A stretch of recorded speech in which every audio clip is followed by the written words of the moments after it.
niko tayari kutumiwa na wewe. Asante Bwana Yesu, kwa maana ujumbe wa leo utagusa mioyo ya watu wako ili kuwaponya roho, nafsi na miili na kuwapa hatua ya kusonga mbele katika jina la Yesu. Amen. Basi unaweza kukaa.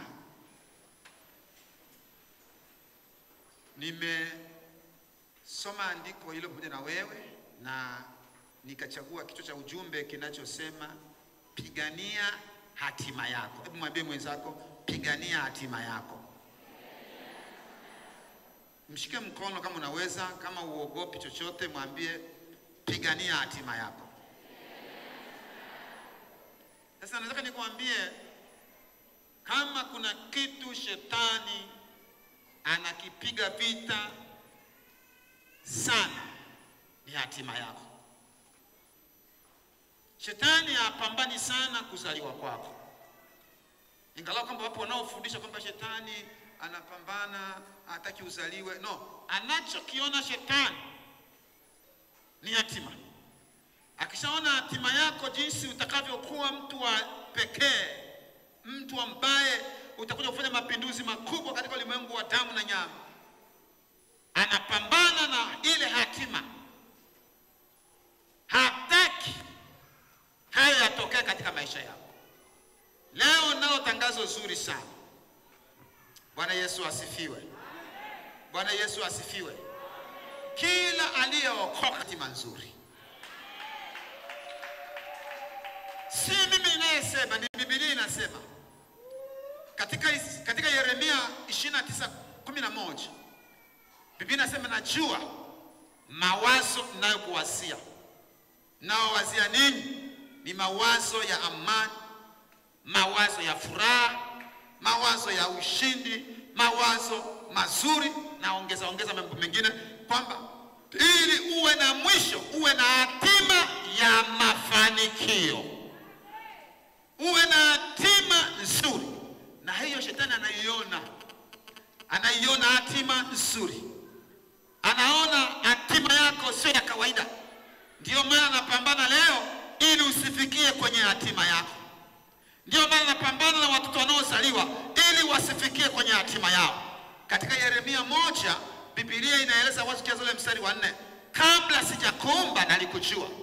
Na Mungu kabla hajakuweka katika tumbo la mama yako alikuchagua, akaitengeneza hatima yako. Anasema akakufanya uwe na mtu wa namna gani. Mungu alikujua kabla hujajijua, wala baba yako na mama yako hawajakujua. Kabla ulimwengu, kabla manesi hawajakupokea, Mungu alishajua hatima yako. Sema amina. Na hiyo hatima ni nzuri. Hebu asema hatima yangu ni nzuri. Hebu mwambie mwenzako mwisho wangu ni mzuri. Sikiza, shetani hawezi kuhangaika na mwanzo. Kwa maana hata Biblia inasema kwamba heri mwisho wa jambo kuliko mwanzo. Sikiliza, hata Biblia inasema maneno haya kwamba ijapokuwa mwanzo wako ulikuwa mdogo, mwisho wako utaongezeka sana. Mungu anahusika sana na kumaliza kwako. Hahusiki sana na kuanza kwako. Maana kuanza huko ni kazi ya Mungu, ndio anayekuotesha duniani. Lakini hatima ndio ya muhimu. Wapo walioanza biashara kubwa ikaishia njiani. Wewe kuona namna hiyo eti Lakini wapo walioanza biashara ndogo ikaenda mpaka ikakua. Sasa nisikilize hatima. Sasa sikiliza. Isaya 46 mstari wa 10 nasema hivi, nitangazaye mwisho tangu mwanzo, na tangu zamani za kale mambo yasiyotendeka bado. Nikasema shauri langu litasimama milele. Hebu sema shauri la Mungu litasimama milele. Hebu sema hatima yangu iko mikononi mwa Bwana. Na ni hatima nzuri. Sema mwisho wangu uko mikononi mwa Bwana. Na ni mwisho mzuri. Sema nitamaliza vizuri. Haijalishi nilianzaje, nitamaliza vizuri. Haleluya. Anasema nami nitatenda mapenzi yangu yote. Nisikilize, Mungu haanzi jambo kabla hajalimaliza. Kila Mungu analolianzisha hapa duniani alishalimaliza kwanza. Huwa anaenda kwanza mwisho. Ndio Biblia inasema anatangaza mwisho tangu mwanzo. Ina maana anaendaga mwisho akamaliza, alafu ndio anakuja kuanzisha. Anakuja kuanzisha ili aliende kwa lile jambo alilolikusudia yeye. Sasa tunamuona mtu wa Mungu anaitwa Elisha. Elisha anaona, amejua kwamba bwana wake anatwaliwa. Na Mungu anamuonyesha kwamba wewe unaweza kuwa na hatima nzuri. Akaona kweli hatima, ameshaona. Sikiza, Elisha unapoomba maradufu, upako maradufu, anapoomba ile maradufu sio tu upako. Ule upako umebeba vitu vingi. Neno upako umebeba vitu vingi sana. Anapoomba mara mbili kuliko alivyokuwa Elia, aliona hatima yake. Mungu alimuonyesha hatima yake kwamba utakuwa mkubwa kuliko hata alivyokuwa bwana wako. Akaona hatima. Na alipoona hatima kulikuwa na masharti. Hatima yake alipoiona ilikuwa hapa katikati, kuna masharti lazima yatimize. Anapoanza kuendea hatima yake, unapoanza kuendea hatima yako, lazima utakutana na vipingamizi vya kila aina. Lazima utakutana na vikwazo. Lazima utakutana na mambo magumu. Hakuna mwanamke aliyebeba mimba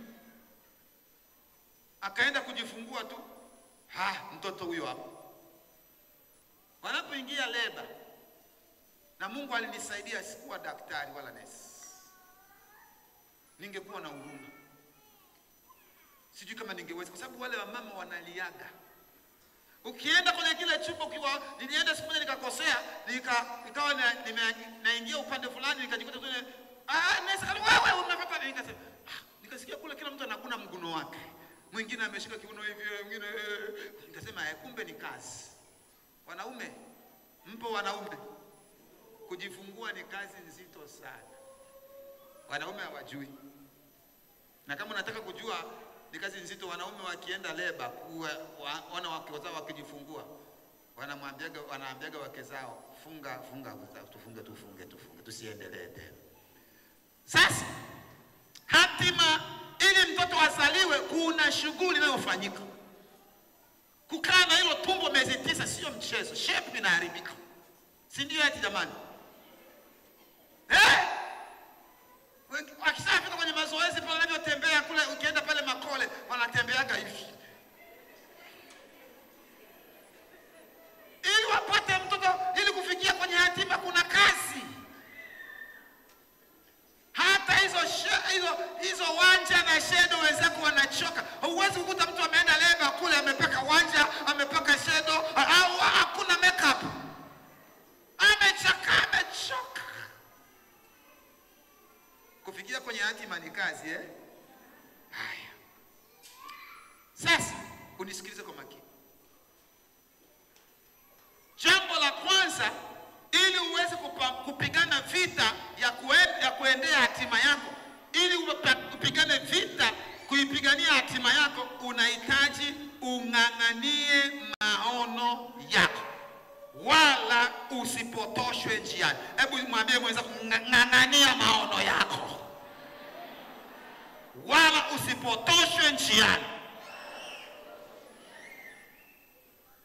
Unapopata maono ya jambo lolote kutoka kwa Mungu, lazima utakutana na sauti za kutaka kukupotosha njiani.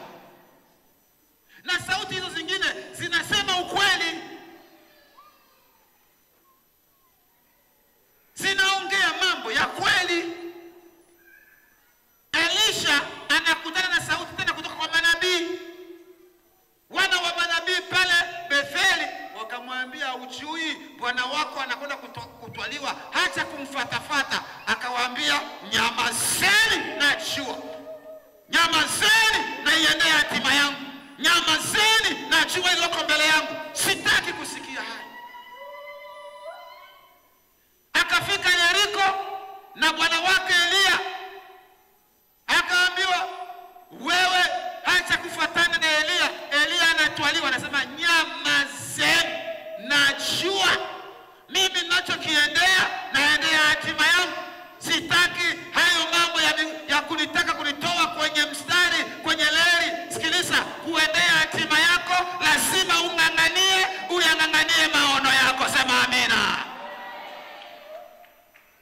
Kwa sababu utakutana na watu, utakutana na vipingamizi, utakutana na mapambano, utajikuta uko shimoni kama Yusufu. Yusufu kuendea hatima yake alikutana na kila aina ya kipingamizi, lakini aliendea hatima yake. Hatima yako ni kubwa sana, sema amina. Hebu mwambie mweza kung'ang'ania maono yako.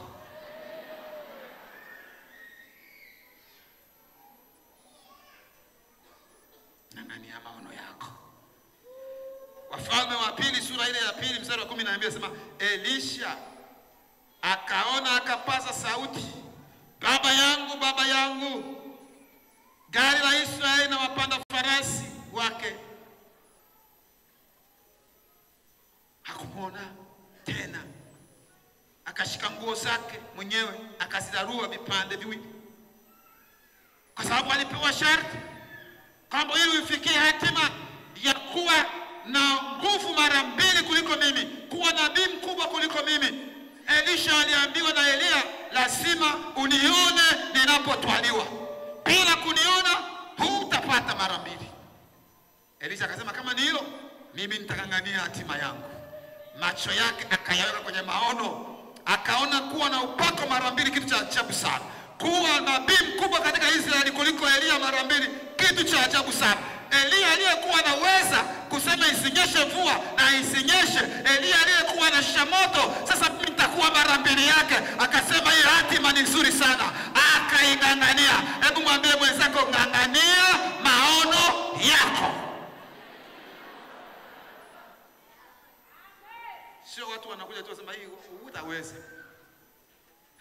Wangapi wamejaribu, wewe unaanza kweli. Ng'ang'ania maono yako.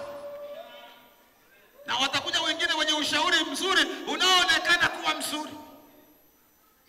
Hii biashara watu wengi wameijaribu, hapa Dodoma imeshindikana. Wewe ng'ang'ania mradi Mungu amekuonyesha, sema najua watu wengi wameshindwa, lakini mimi nitatoboa. Sema amina.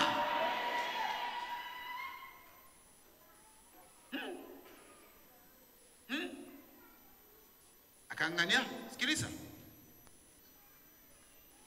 Katika kuona hatima yako ama kuona maono, shetani analeta vitu hapa katikati vya kukutaka wewe uache mwelekeo wako, ujikute umeelekea kwingine. Mungu anaweza kuwa amekuandalia mume mzuri sana ambaye hajawahi kutokea chini ya jua, alafu kashangaa haumpati haraka huyo Mungu. Wanakuja tu wasichana wanaolewa, wewe upo tu wanaolewa. Wanaanza kuambia utakufa bila kuzaa. Si uzaa hata katoto basi. Si unajua kuna kaka sauti za hivyo eti Sasa huyu anayekuja kukuzalisha mbona hakuombi? Uone kitu cha ajabu. Anakuja kukuzalisha ili akupoteze. Na unasikia hiyo sauti, wengi wamepotea wakajikuta alikokuwa naelekea ni huku, wakajikuta wamesalishwa na wanaume wasiokuwa na mwelekeo. Wanaume wasiokuwa na mbele wala nyuma. Wanaume wasiokuwa na kushoto wala kulia. Wanaume ambao hawezi kutunza hata watoto. Umepoteza hatima. Sasa Elisha aling'ang'ania hatima yake. Siku moja, kwa sababu kwenye maono utakuja sauti hapa pembeni nyingi. Siku moja tulipokuwa na maono ya kazi hapa Dodoma, tumeanza kazi. Siku moja sisi tunalala njaa, hatuna chakula, na ndio tumeanza sasa huduma, tumesharuhusiwa. Nikapata mimi kwenda kutafasiri kule Zanzibar. Kulikuwa na wazungu karibuni 40. Wakaniambia, wewe njoo tu tufanye huduma na wewe. Wakanunua shamba na eka la kuanzisha kazi. Walikuwa na gari double cabin. Walikuwa na kila kitu kisicho katima, na nyumba nzuri za kupangishia. Na ujue huku mimi wakati huo nishapewa godoro. Hata godoro alikuwa la kwetu. Na nalia godoro la kuazima. Hebu sema amina. Sema tu amina. Hata godoro la kuazima nao ni amina. Sema amina. Na nalia godoro la mwenye nyumba. Na kalia makochi ya mwenye nyumba. Alipoona sisi tumehamia pale kwa hatuna godoro, akaona mtumishi wa Mungu, mchungaji, hana hata godoro, kwa hana hata kiti, ngoja tu akatuachia nyumba yake. Sasa nimepata watu wanaosema si gari liko hapa, si huduma hii hapa, si uje ufanye hapa, nyumba si hii, tunakupa nyumba. Si ni rahisi sana kusema huyu ndiye Bwana niliyemngoja, huyu ndiye Mungu wa Israeli, hakuna kama wewe, mwenye majibu yote, wewe ni Bwana. Oh, haleluya. Unaimba na pambio, hiyo ni pambio tu nimetunga hapo, sijui kama imeshaisha hivi. Utasema huyu ndiye Bwana. Ili shetani akutoe kwenye maono yako, ili usifikie kwenye hatima yako, ni lazima alete vitu vinavyofanana vizuri vizuri hapa katikati. Mwambie mwenzako, ngangania maono yako. Elisha kangangania maono yake. Amepewa sharti mpaka aone bwana wake atakapotwaliwa. Biblia inasema kwamba akaona gari na kisulisuli na upepo, akasema nimeona, nimeona, nimeona. Biblia inasema hakuogopa vumbi, kwa sababu penye upepo wa kisulisuli kuna vumbi, kuna mchanga. Hakuogopa. Alikaza macho yake. Nataka ukaze macho yako kwenye maono yako. Kila ambacho Mungu anachokuonyesha kikazie macho. Kama unaona mradi katika maisha yako, ukazie macho. Kama unaona biashara, ukazikazie macho. Haijalishi unaifanya mahali pagumu, inaonekana kama iwezekani, kaza macho kukiangalia hicho unachokiona, kwa maana ni Bwana aliyesema na wewe, wala sio mwanadamu. Kikazie macho. Wanadamu wakisema, waambie najua, kaeni pembeni. Unajua, kaeni pembeni. Sema amina. Hebu sema amina tena. Vinasema Elia akamtupia koti. Alipoliokota lile koti, akarudi akakuta mto wa Yordani umejaa. Na wale waliokuwa wanamwambia achana naye, manabii waliokuwa wamemwambia ukweli, wamemtabiria, wamemwambia, wanamwangalia. Walipoona jamaa kachukua lile koti, kalitandika kama Elia alivyolitandika kwenye mto Yordani, mto ukagawanyika. Walipokuwa kula akasema, "Shamani, ile roho ya Elia imeingia ndani yake." Nataka nikuambie, ukingangania maono yako, wale waliosema usiendelee mbele watasema, jamaa ameukata, jamaa ametoboa, jamaa amepasua. Sema amina. Mimi nikinganganizi kweli. Mimi najua kungangania. Nilijifunza kungangania hata kwenye uvuvi. Naanza kufua sipati, watu wanaondoka, mimi nabaki nafua. Na mwisho wa siku naleta kuwe. Sema amina. Kwa hiyo jambo la kwanza, ngangania maono yako, usipotoshwe njiani, wala usipoteze mwelekeo. Jambo la pili, usishirikiane au kukubaliana na wakatisha tamaa na vivunja moyo.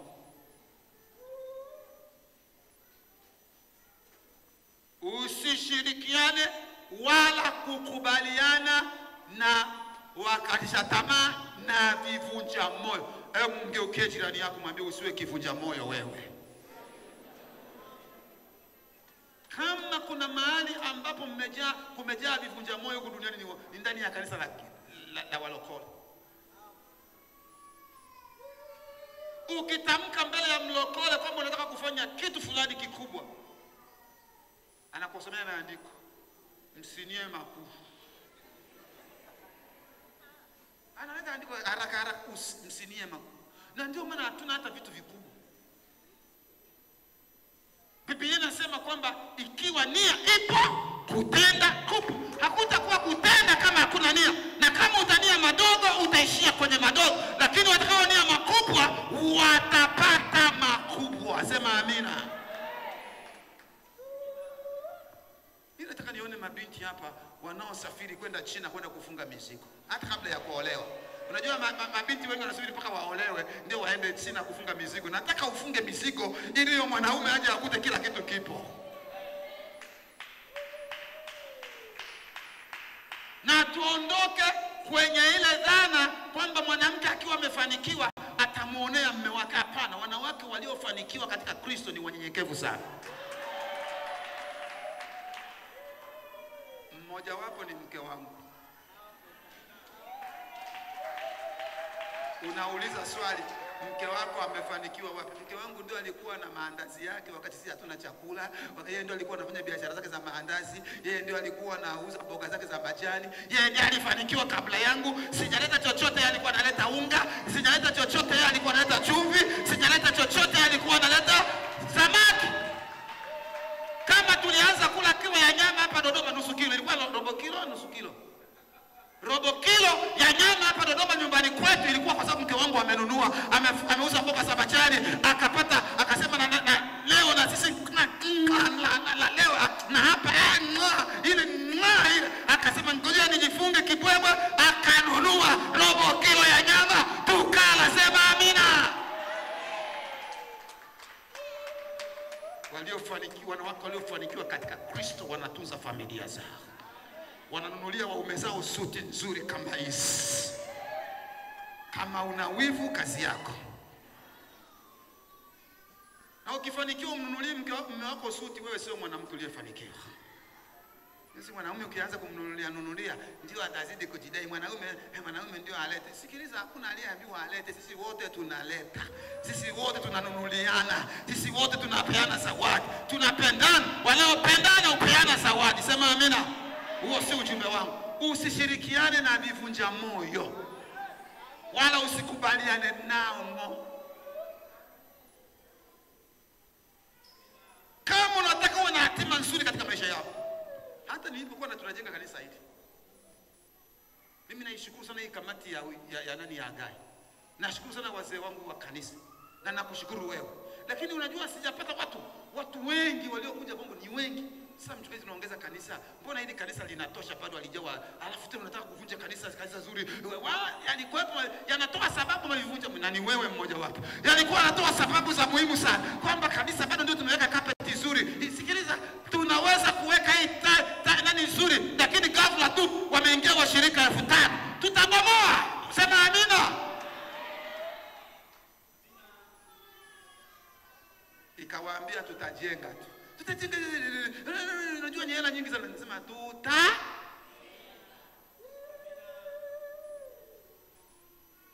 na anaweza kukuvunja moyo, anaweza kwa watu wa karibu sana. Anaweza kuwa hata mke wako, anaweza kuwa mume wako.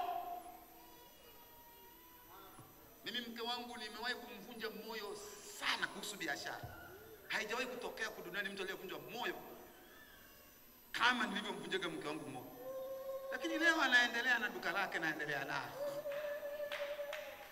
Leo anaendelea na biashara zake za sabuni na ukitaka sabuni nzuri ya mikono, ukitaka sabuni nzuri ya chooni, kwa mke wangu atakupa sabuni nzuri. Anatengeneza mwenyewe. Vunja moyo mwanangu. Sema na hivyo kazi gani hivyo? Huwezi bwana. Huwezi. Akasema wewe sema, mimi najua hii ni hatima yangu. Sema amina. Akaenda mambo ya cherehani. Mambo yasema wewe mchungaji wapi na cherehani? Kumbe mpaka Marekani mke wangu ameshona. Ameenda kwa kwenye maonyesho ya kushona Marekani, akaonyesha nguo zake, wanaonyesha wakanunua nguo zake. Unajua mke wangu alikuwa anashona nguo moja $200 kama sijakosea. Nguo wapangii bei. Wanaona jinsi alivyoshona, alivyotengeneza, wanampa. Anasema anauliza nilipe shilingi ngapi? $1 ngapi?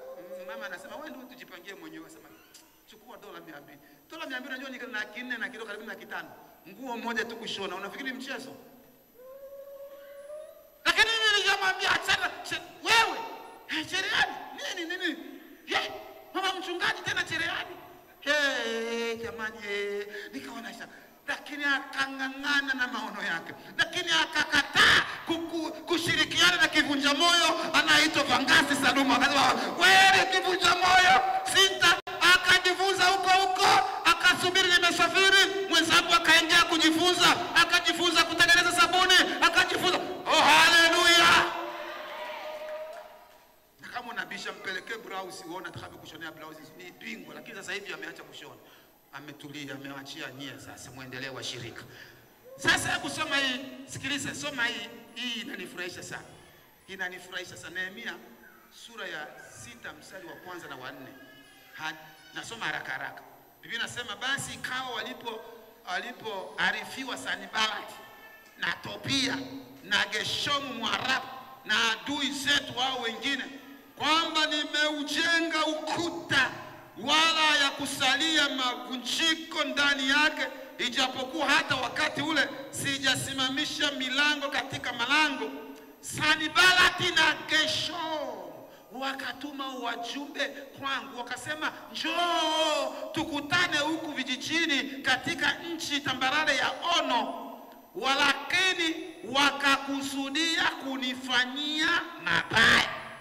Na mimi nikatuma wajumbe kwao, nikasema hii ni kazi kubwa, sina muda wa kupoteza, nina maono yangu, nataka nimalize kazi ambayo iko mbele yangu ninayoifanya mimi, hata nisiweze kushuka. Mbona kazi ikome hapa ninapo iacha niwashukie? Akauliza mimi nije kufanya nini? Sikiliza, vivunja moyo wana tabia, wanakuja usiku, wanaanza kukuomba njoo tukutane, ili kukuharibia mwelekeo, ili usiendee maono yako, ili usifike kwenye hatima yako. Nehemia akawagundua, wanamwambia njoo tukutane, akasema siji ngo. Wakatuma ujumbe mara ya pili, akasema siji ngo. Nehemia huko anaendelea, anasema nina kazi kubwa ya Mungu ya kufanya. Nataka nikuambie wewe, kama umeona jambo la kufanya kwa ajili ya Mungu, hata kusubiri watu hata wanavunja moyo, achana na hao, wala usishirikiane nao. Kaa upande wako mwenyewe wakati huo kwa ajili ya Bwana. Sema amina. Sema amina. Nehemia akasema siji. Haivunja moyo wanajua kujieleza. Unajua watu siku hizi hawana hela. Hata mimi mke wangu naye amewahi kujivunja moyo. Wakati wa ujenzi huu, Mungu amesema na mimi nimeona kabisa zinahitajika hela tukiwa pale nje. Ilikuwa kama milioni 16 kama zinahitajika siku hiyo, kama 10 na ngapi? 17. We. Ameona mshachakisha sana. Ananibasi watu hawana hela. Iliposimama zikapatikana milioni 17 tukamaliza. Akafika nyumbani akatubu, akasema ninatubu kweli. Akasema achana mambo ya Mungu, na mimi sikubali kuvunjwa moyo. Nataka nikuambie usikubali kushirikiana na vivunja moyo. Kama unataka kuendea hatima yako, achana na hawa wanaokuvunja moyo na kukatisha tamaa. Wewe songa mbele, sema siji huko, sishirikiani na ninyi, najua nina jambo nalofanya ambalo Bwana ameweka mzigo ndani yangu. Sema amina. Nikutana vivunja moyo. Hata mke wangu wakati mwingine alikuwa anasema hujui kuimba. Na nilikuwa sijui kuimba, nilikuwa naanza sauti ya kwanza, nimeshahamia ya 3, nimesharudi ya besi, napenda kuimba. Fadhili zako zinazodumu. Na mama sema wewe ujui, bora uache. Akasema wewe na mimi nitajiunga na kwaya. Nikajiunga na kwaya. Step zenyewe wenzangu wanaenda hivi, mimi narudi hivi. Akasema twende huko, tutakutana mbele kwa mbele. Leo najua kucheza. Haleluya. Leo najua step. Leo najua kuimba. Leo najua kutunga nyimbo. Nilipoanza kwenda kujifunza gita, wakaniambia huwezi kupiga gita wewe, vidole vyako ni vifupi. Siwezi kupiga gita, kidole chako ni kifupi. Nikaanza, nikasema nimeachua hatima yangu kwamba siku moja nisimame na mke wangu niimbe Yesu mshindaji wa Golgotha, peke yako unastahili sifa, umevumilia hata kifoni, usifiwe milele. Kunapiga taranta. Bwana mimi na udhaifu wangu, naja unishike mkono, maana kila ninapotembea shetani unipi. Nikaanza kupiga. Siku moja wakaniona nimelishika gita. Wale waliosema na vidole vifupi wakashangaa, vidole vifupi vinapiga gita. Sema amina. Mwambie mwenzako usishirikiane na vivunja moyo. Unajua kuvunja moyo huwezi kwenda popote wewe. Kuna kaka yangu mmoja alikuwa ndio namba 1 kuvunja watu moyo, na yupo mpaka leo na anajua mpaka leo. Huyo kaka yangu hakuna jambo zuri analiona kwa mwingine. Anasema huyu alikuwa anakuja anasema huyu mtoto huyu mtoto wa baba huyu hamna kitu hapa. Hii ni hasara. Kule watu kuna misemo mibaya kule nyumbani. Kigoma, watu wa Kigoma wana misemo mibaya, usiwaone hivyo. Ni Waswahili sana. Ni Waswahili wa kutupwa. Mchungaji nyinyi Wasukuma ni nafuu sana. Kule Kigoma kuna watu Waswahili. Anaweza kuona mtu hapa anasema hii ni hasara hii. Amezaliwa mtoto kabisa, wanakuja kuona amezaliwa mtoto gani? Zamani sasa ni kule Kigoma. Wakiona ni mtoto wa kike wanasema imezaliwa hasara. Walikuwa wanasema hivyo. Unashangaa hivyo, watu wana akili, hawajui kama wamezaliwa na mama, hawajui kama wanawake ni watu wa Mungu. Wanasema mke wangu amezaa hasara. Na mwanamke mwenyewe tena anasema wifi yetu kazaa hasara. Kwa hiyo nikashangaa, anawaambia, anatangaza mbele ya ndugu zangu wengine, kaka zangu, hii hasara kabisa. Mimi ninaitwa hasara. Mimi huyu hajui kama ni dokta huyu, hajui kama ni mchungaji huyu, hajui kama huyu ni wa jimbo lakini ninaitwa hasara. Kulikuwa na kivunja moyo kaka yangu, yule alikuwa kama wale kaka zake na Yusufu, lakini sikukubali kukaa darasani kwa wavunja moyo, sikukubali kukatisha tamaa, nikasonga mbele. Hebu sema mchungaji wetu akasonga mbele. Sema mchungaji wetu akasonga mbele. Haleluya, haleluya. Mwambie mwenzako usikubali kukaa pamoja na kivunja moyo. Unajua ninavyoongea na wewe, unaweza kwenda China ukafanya biashara. Na unajua unaweza kwenda Uturuki kufunga mzigo. Unajua unaweza kuwa na duka kubwa la kompyuta hapa mjini. Kompyuta, simu na vitu mbalimbali. Kwani uamini kinachokisema? Wewe usikubaliane tu na vivunja moyo. Nehemia alikataa kina Sanbalati. Mwishoni ukuta uliojengwa anasema hata hiki kilichojengwa asili ya kivunja moyo. Hiki kilichojengwa hata mbwea wewe umeona ule ukuta wa Israeli. Ni ukuta ya Israeli ni makubwa, yamejengwa kwa mawe, lakini mtu anasema kwamba hata mbwea wakipanda vitaanguka. Vivunja moyo hawana adabu. Acha. Namba 3. Usiruhusu historia mbaya ya nyuma kukushikilia. Kama ulibebesha mimba nyumbani ilishaisha. Kwani kulibebesha mimba nyumbani inakushikilia leo kwa sababu gani? Unajua kuna watu wameshikiliwa na historia ya nyuma, wazazi wake walifariki, ndio amewaweka kwenye status kila siku. No, move on. Endelea mbele, acha kushikiliwa na historia kwamba mimi ni yatima, mimi ni yatima. Utaendelea na uyatima mpaka lini? Achana na hiyo mambo, hata yatima wanakuwa tajiri. Sema amina. Umeshikiliwa na historia. Wengine kwa sababu walilelewa na mama wa kambo, waliteswa, ndio wanatembea na mateso hayo mpaka leo. Huko hapa URC bado unatembea na mateso ya mama wa kambo. Usishikiliwe na historia mbaya huko nyuma. Paulo anasema katika Wafilipi sura ile ya 3 mstari wa 13, ndugu, sidhani nafsi yangu kuwa nimekwisha kufika, lakini natenda neno moja tu.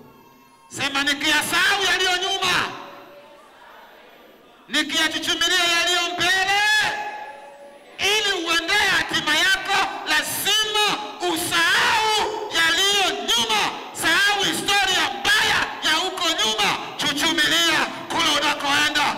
Ona yaliyoko mbele yako, ona mambo mazuri Mungu aliyokusudia, ona vitu vya ajabu vyako mbele yako. Sema amina. Sema amina. Sema amina. Mwakani mapumziko yangu mimi ni Ufaransa.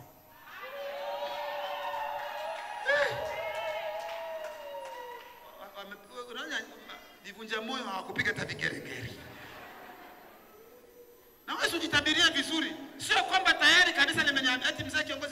mnanipeleka Ufaransa. Hawaje niambie. Mimi najitabiria, nataka nichuchumilie yaliyo mbele. Ili ya kusema Emi Christmas naenda Kanyasi. Kanyasi? Hii nachuchumilia yaliyo mbele hapo nataka ni Christmas nikaende Kanyasi.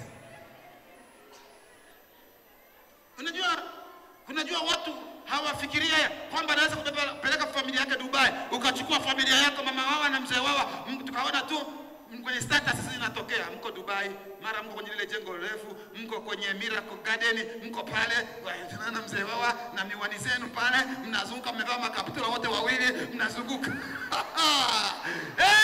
Unachuchumilia yale mbele. Sio kila siku wewe. Christmas wapi? Mleba. Christmas wapi? Machame. Kwani Machame? Kwani Machame mikukaaje kichwani? Kila siku Christmas Machame, kila siku Christmas Mleba, kila siku Christmas Kigoma, kila siku hapana. Hebu anza kututumilia yaliyo mbele, sema amina. Eti mtu yuko hapa mjini. Christmas unaenda wapi? Eti na Christmas ndio anapanga hivyo. Kiela, naenda Kiela. Unaenda wapi? Naenda Mvumi. Anatoka mpaka hapa mjini. Naenda. Hebu mwambie mwenzako sahau yaliyo nyuma. Wengi wameshikiliwa na historia za nyuma. Ili uende kwenye hatima yako, sahau yaliyo nyuma. Walikufanyia vibaya, sawa. Kwani vile vibaya, vile viboko walivyokupiga huko nyuma vinauma mpaka leo? Hapana. Sahau. Tuliolala njaa, tusahau. Ndio maana mimi nikianza kula kuku na kula hata kama sinenepi sawa tu nakula. Nalipisia historia mbaya huko nyuma ya kushika kilo kanyama karobo tulikapigia sherehe huko ndani. Nataka nikwambie ni wakati wa kusahau mambo mabaya huko nyuma ili uendee kilichoko mbele yako. Paulo anasema nachuchumilia kilichoko mbele yangu, haya nyuma yanipotezea muda. Mwambie mwenzako usipoteze muda, nenda kwenye hatima yako. Shanga. Ati mke wangu nimeshapitisha muda sana zamani. Ni kidogo tu. Hujasema? Mradi hajasema. Mwambie mwenzako kama unataka kuendea hatima yako usikate tamaa. Ili jambo la 4, acha kukata tamaa. Kila siku wewe ndio unajua unakuja mdomo kwenye pua. Unakole wa kuja mdomo kwenye pua kila siku hayupo. Walioona hatima yao sio wako tukata tamaa kama wale wapelelezi 10 wanasema hizi tumeona majitu kule. Sema kama Yoshua na Kalebi kwamba Bwana ameshasema tunaendea hatima yetu kwenye nchi iliyojaa maziwa na asali. Hakuna lingine analolijua. Bwana amesema kwamba naenda kujenga gorofa, naenda kujenga gorofa. Bwana amesema nakwenda kuwa na apartment zangu, nakwenda kuwa na apartment zangu. Sema amina. Kuna kijana amefika pale ofisini kwangu, anasema anataka kuwa na mizinga kama 1000 ya nyuki. Akasema mizinga 1000 ya nyuki. Mimi mwenyewe nikabaki na shuka, lakini nikasema ngoja niombe. Si anaendea hatima yake, kwa nini nimsiwie hatima yake na nakwenda kuhubiri habari za hatima hapa? Nikasema Mungu mpe mizinga 1000, na unajua si wachungaji, na nikaongeza mizinga mingine hapo kwamba pata na mizinga mingine zaidi. Sema amina. Ana sadaka yake, anakuja kwenye sadaka yangu hivi, sema siwezi kukosa kuomba. Nataka aende kwenye hatima yake. Hebu mwambie mwenzako nenda kwenye hatima yako. Hata kukata tamaa. Ukisoma katika kwa Filipi sura ile ya 3 mstari wa 18 anasema hivi, nakaza mwendo. Hebu sema nakaza mwendo. Nikifikiria mede ya thawabu ya mwito mkuu wa Mungu katika Kristo Yesu. Anafikiria kilichoko mbele. Nataka nikwambie kanisa, kama unataka kuenda kwenye hatima yako, lazima ufikirie ile hatima jinsi ilivyo, na kule mbele Mungu ameandaa vitu vizuri. Ndio maana anasema kwamba anaandaa hata meza mbele ya watesi wako. Anasema hakika wema na fadhili vitamfuata wewe uliyekubali kupita katika bonde la uvuli wa mauti. Usikate tamaa na bonde la uvuli wa mauti. Wewe endelea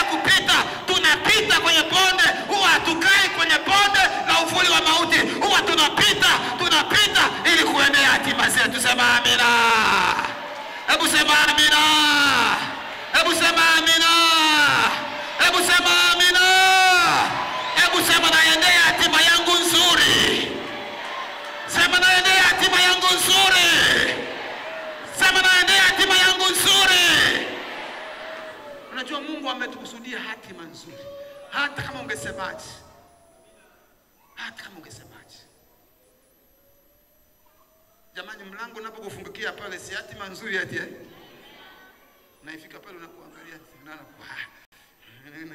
unaingia. Ulikuwa chini ya nini ya banzi wewe? Ulikuwa chini ya mabanzi unapita hivi. Kama ng'ombe hivi. Kama kanisa la ng'ombe na mbuzi hivi. Lakini baadaye Mungu anasema nakupeleka kwenye hatima nzuri. Ijapokuwa mwanzo wako ulikuwa mdogo, ijapokuwa mwanzo wako ulikuwa kudharauliwa, lakini mwisho wako utatukuka sana. Mwisho wako utakuwa mkubwa sana. Mwisho wako utakuwa na mvuto sana. Mwisho wako utampa Mungu utukufu. Natabiri kwamba Mungu akupe mwisho wenye utukufu mkubwa. Akupe mwisho utakaompa Mungu utukufu. Hebu sema amina. Jambo la mwisho ili uendee hatima yako. Ziamini ahadi za Mungu. Usiamini ahadi za wanadamu. Unajua watu wengi wanahangaika na kushindwa kwenda kwenye hatima zao ambazo Mungu amewakusudia kwa sababu ya ahadi za wanadamu. Ati mjomba alisema, kuna binti yangu anaitwa Makene, ni mwanasheria, ni wakili msomi Makene. Ama Brevi. Alisema nilimwahidi kwamba akifaulu sekondari kama sekondari tamnunulia baiskeli. Naambia sikiliza huyu. Anawaza baiskeli kuliko awaze kwamba nikampa na gari. Nilishawahi kumpa gari. Sasa anakumbuka baiskeli, anakumbuka mambo ya baiskeli wakati sema nifikirieni hatima nzuri. Sasa wewe mdada una mama, una watoto watatu, unataka baiskeli ya nini tena? Utaenda nayo wapi? Kuliko kufikiria gari. Nataka nikwambie, lazima mawazo yako yafikirie hatima nzuri iliyoko mbele yako. Hata kufikiria vitu vinyonge, sema amina. Bwana Yesu asifiwe. Bwana Yesu asifiwe. Nitamponza. Tutajitahidi siku moja sasa sisaidi madhabahuni kwa sababu yeye ukiahidi tu anakubana hapo anageuza sheria kwenye mambo ya kiroho. Sasa sisi nitaahidi lakini nitamponza, lakini baiskeli hapana. Kuna vitu vizuri mwanangu, kuna vitu vizuri ambavyo Mungu anakusudia hatima nzuri. Biblia inasema katika Hesabu 23 mstari wa 19 inasema hivi, ukijiamini ahadi za Mungu, sema hivi, Mungu si mtu aseme uongo, wala si mwanadamu ajute. Iwapo amesema hata litenda, iwapo amenena hata timiliza. Wafilipi sura ya 1 mstari wa 6. Nikitumaini neno hili ya kwamba yeye aliyeanzisha kazi njema mioyoni mwenu ataikamilisha, ataitimiliza hata siku ya Kristo Yesu. Sikiliza, Mungu ana ahadi zake. Kama ahadi yake ni kukubariki, lazima atakubariki. Kama ahadi yake ni kukuinua, lazima atakuinua. Kama ahadi yake ni kukupa maisha marefu, lazima atakupa maisha marefu. Yeye si mwanadamu anayesema uongo. Wewe siamini ahadi za Mungu. Ameishasema, siamini hizo. Kila alichoanzisha Mungu ndani yako, kama unajua ni cha Mungu, kitatimia. Hebu sema amina. Hebu sema amina. Siku moja nafunga Biblia yangu. Siku moja mtu mmoja alikuwa ananiambia nikasome, niende chuo hapo anifundishe. Nikamwambia hapana. Wewe huwezi kunifundisha. Mimi nianza kusoma chuo kabla yako. Huwezi, hutanifundisha. Useme ni kiburi, wakati mwingine kiburi kizuri cha kiroho. Cha ukiri mzuri, kasema hutanifundisha. Na lengo lake anataka anifundishe, nikajua tu anaanza kunifelisha huyo mtu kwa sababu anataka tu aonekane yeye amenizidi. Akasema hapana, kwa hilo mimi sitakubali. Akamwambia hutanifundisha. Akasema hapa panaitwa mtakuja, utakuja tu. Nikasema nitakuja hapo mimi kufundisha, si nitakuja hapo kufundishwa na wewe. Na kweli Mungu akanitendea muujiza. Niliamini, nikaenda kusoma nje. Na niliporudi sikwenda chuo cha Biblia kufundisha. Nilienda sasa kufundisha. Sema amina. Ninaamini ahadi za Mungu zinazosema kwamba atatutoa chini, atatupandisha na kutuketisha pamoja na wakuu. Hiyo ndio ahadi ninayoamini. Naamini kwamba Mungu ameniambia mimi sitakuwa mkia bali nitakuwa kichwa. Sitakuwa chini, nitakuwa. Ni ahadi za Mungu. Ili kuendea hatima yako, wewe siamini tu ahadi za Mungu. Mungu amesema. Amenena mwenyewe.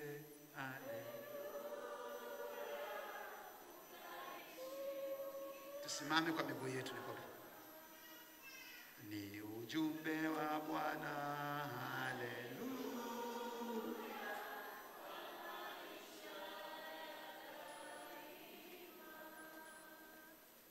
Amenena.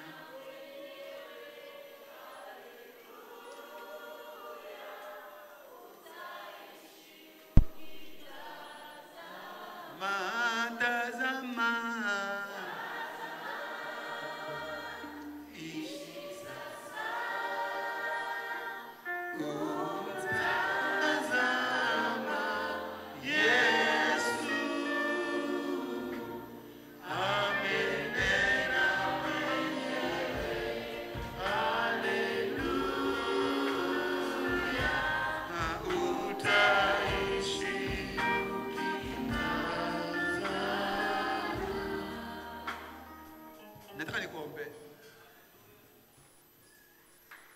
Jambo liko umelianza lakini umefika katikati ni kama umekata tamaa. Unaona kama halitakamilika. Mungu hawezi kukupatia jambo la kuishia katikati. Ulikuwa na wazo la kufanya kitu kikubwa, lakini baada ya kusikia maneno ya watu na kuangalia mazingira umeona haitawezekana. Mungu hawezi kuleta wazo kwako wakati anajua litakamilika. Mungu anataka upambane, upigane ili kuendea hilo wazo. Na Mungu anataka ufike salama kwenye hilo wazo. Mungu anataka ukishika hicho alichokuonyesha. Aidha amekuonyesha kwa ndoto au kwa maono au kwa sauti ya ndani. Kile Mungu alichosema na wewe lakini kimekufa hapa katikati kwa sababu ya hofu. Kwa sababu ya kufikiria kwamba haiwezekani. Unafikiria kwamba haitawezekana. Leo na ujumbe kwako kwamba ni wakati wa kupigana vita kwa ajili ya hatima yako. Israeli walipigana vita kwa ajili ya hatima yao, wakaingia katika nchi ya ahadi. Hata kama watu walikatisha tamaa, vivunja moyo walikuwepo katikati. Nehemia alipigana vita ya hatima yake ya kujenga ukuta wa Yerusalemu. Hata kama wakina Sanibalati waliokuwa na jeshi, waliokuwa watu wenye ushawishi, walikuwa wanawapinga, wanawakatalia, lakini alipigana vita akafika kwenye hatima, akakamilisha ukuta wa Yerusalemu.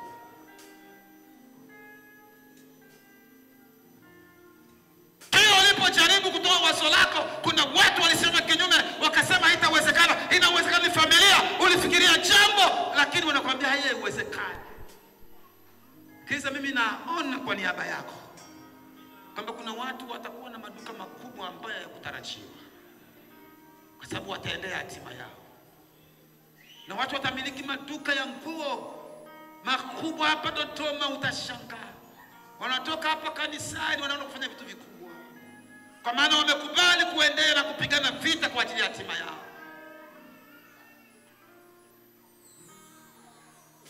Ataka uje mbele kama ulikuwa na uwazo afu limeshaanza kufutika, limefifia kwa sababu ya mambo unayokutana nayo, hufikiri kama inaweza kuja kutokea tena.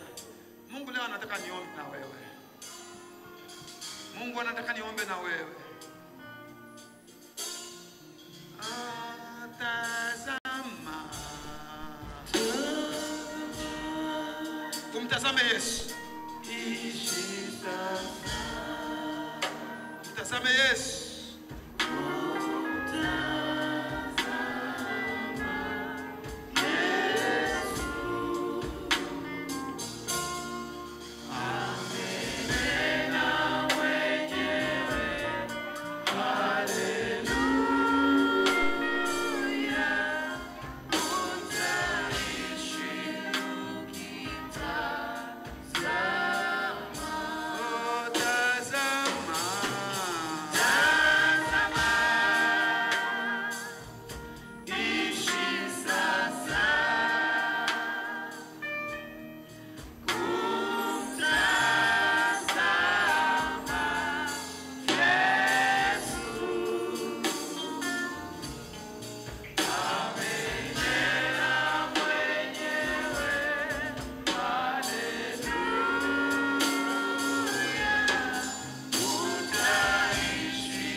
mtu ulipata wazo kubwa sana kwa ajili ya kufanya jambo kubwa, lakini umevunjwa moyo sana na mume wako.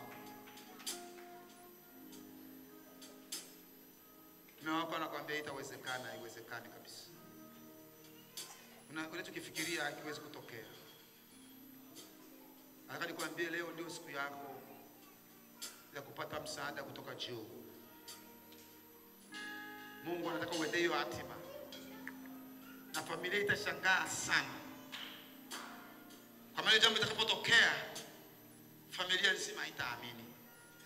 Na watu wengi wataamini. Kwa maana ni Mungu alisema na wewe. Kwa maana ni Mungu alisema na wewe.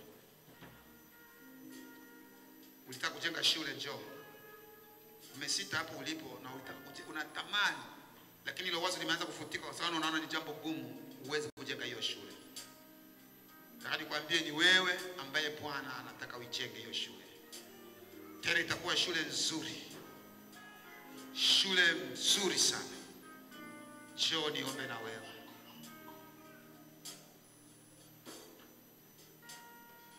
Inua mikono yako.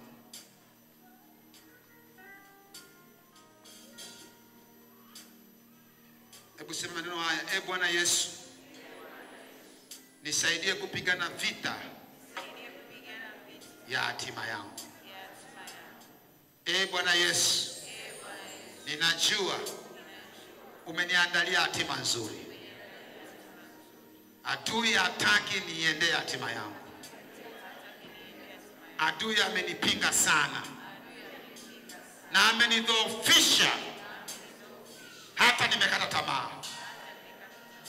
Kwa neno lako la leo, ninafanya uamuzi upya kwamba nitatembea kwenye hatima yangu na nitaifikia hatima yangu na nitaifurahia hatima yangu. Yesu nisaidie. Mungu Roho Mtakatifu, ninajua na yaweza mambo yote unaponitia nguvu.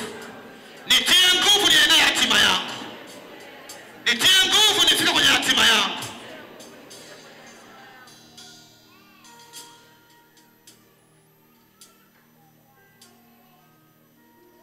Hayo nayapitia leo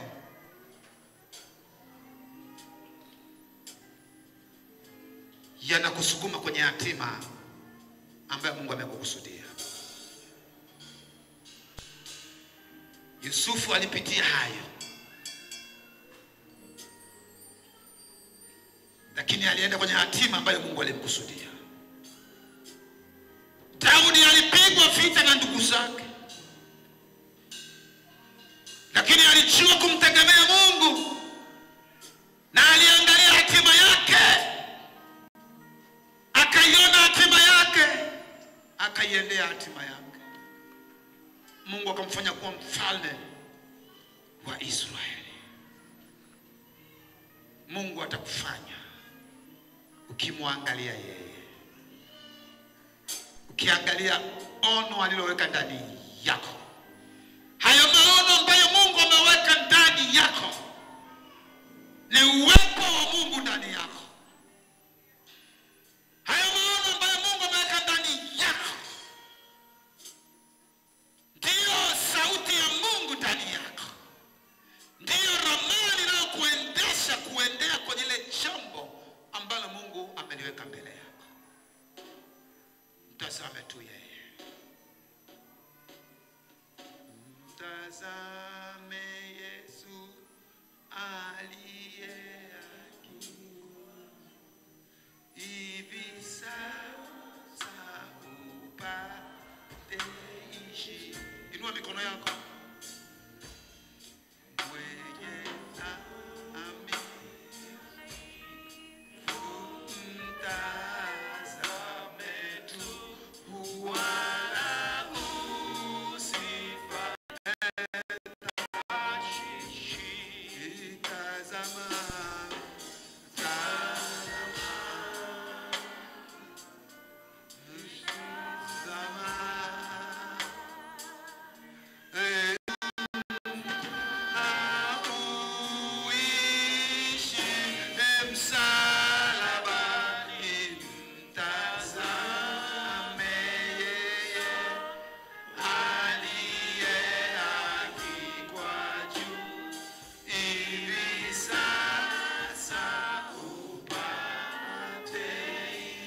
mchungaji, weka mikono yako juu ya watu sasa. Baba,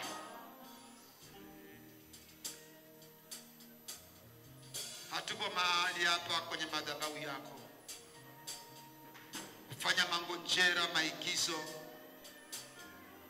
wala sanaa ya aina yoyote.